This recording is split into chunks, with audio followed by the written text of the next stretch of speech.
Hello Internet! In this video I'm going to show you 4 different ways how you can communicate between components. The first method is input binding, which is used when we want to send data from a parent component to a child component. For example, a parent stores a list of toys, which our child should receive. Let's look at some code and find out how to do that. First, inside our parent component, we store a list of toys.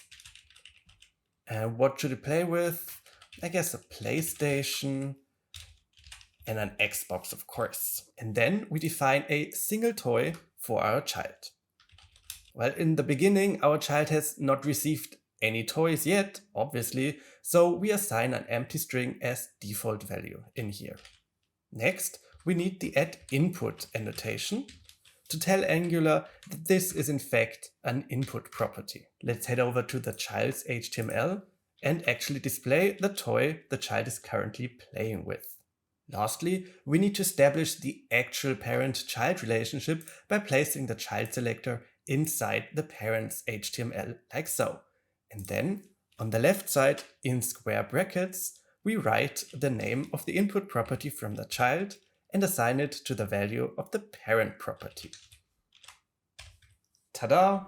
Our child is currently playing with the PlayStation. Let's hope it's not too disappointed that it doesn't get to play with an Xbox instead. The second method to share data between Angular components is through event binding. For example, our child wants to express how much fun it is having while playing with the toy. It does so by pressing a button. The total amount of clicks should be displayed on the parent.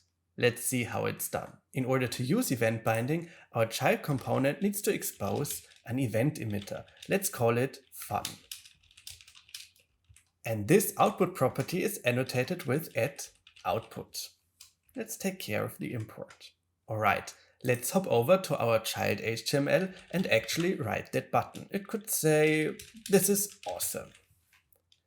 And each time the user clicks on it, it should trigger a method on having fun.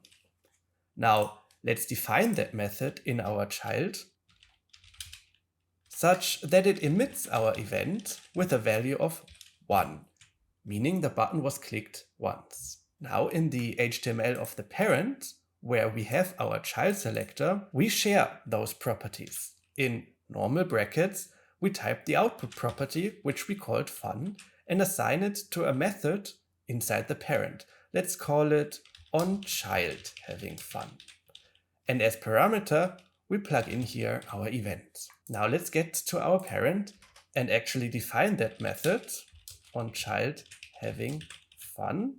And we know that we will receive a number as parameter, so we type in here the counter. Now we need a property, let's call it funCounter. As soon as onChildHavingFun is triggered, it should increment the fun counter by the value of counter.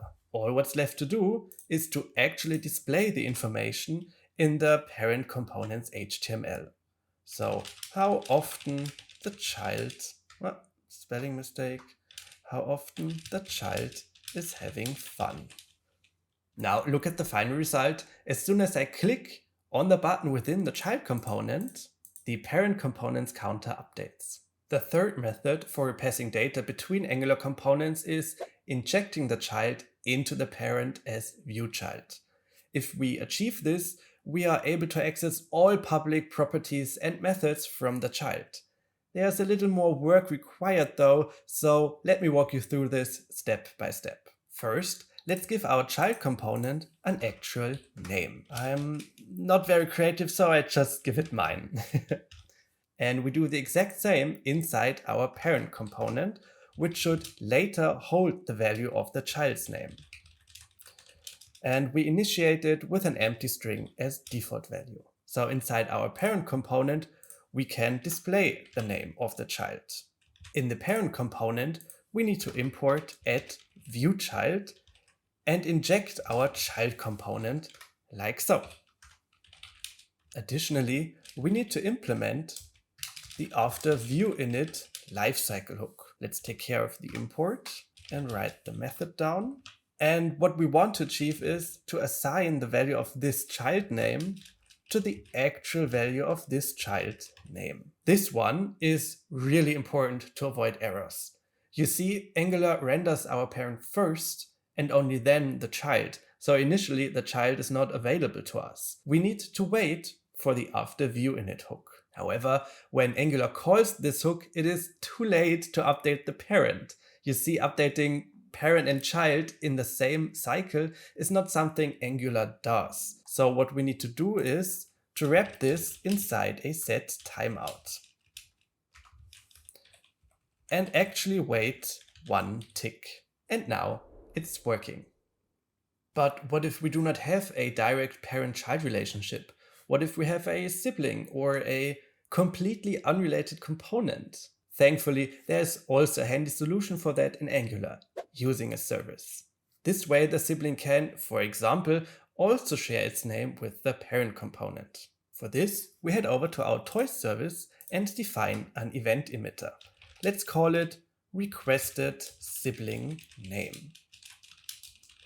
Now, the cool thing is, any component can subscribe to that event or emit a string value. Let's break it down step by step. First, we look at our sibling component in the HTML and define a button. Let's call it introduce myself. And as soon as the user clicks on that button, it should trigger a method tell name. In the respective sibling component, we first inject our toy service in the constructor, and then we define the method tell name. And what we do is emit our event in here. So this toy service, respective sibling name, emits this sibling name. So far so good. What's missing is our event listener, to be more specific, our parent component. So let's head over there. Here we define the sibling name, which should start with an empty string as default value. We also inject in our constructor the toy service.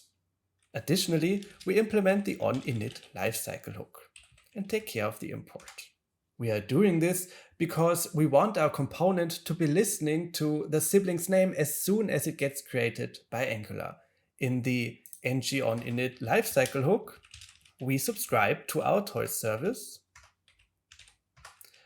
and we know that we will receive a string as value, and we assign this to our sibling name.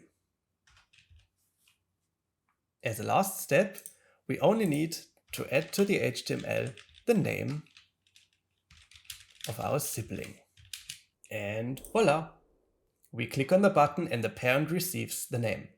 Wait, that's kind of an odd or strange name, don't you think? Well, better do what is said, I guess. Anyway, we are missing one crucial thing. We need to unsubscribe from the event, not my channel, in order to avoid potential memory leaks. So let's define a subscription property. And we assign the subscription to that property. Lastly, we need to implement the onDestroy lifecycle hook and unsubscribe from the event. There you go. These were 4 ways to pass data between different components in Angular. If you made it this far into the video, pat yourself on the back. You have learned some very valuable knowledge that will help you pretty much in any Angular project. Don't forget to like the video and hit the subscribe button. Thank you so much for your support, and I'm looking forward to seeing you in the next video.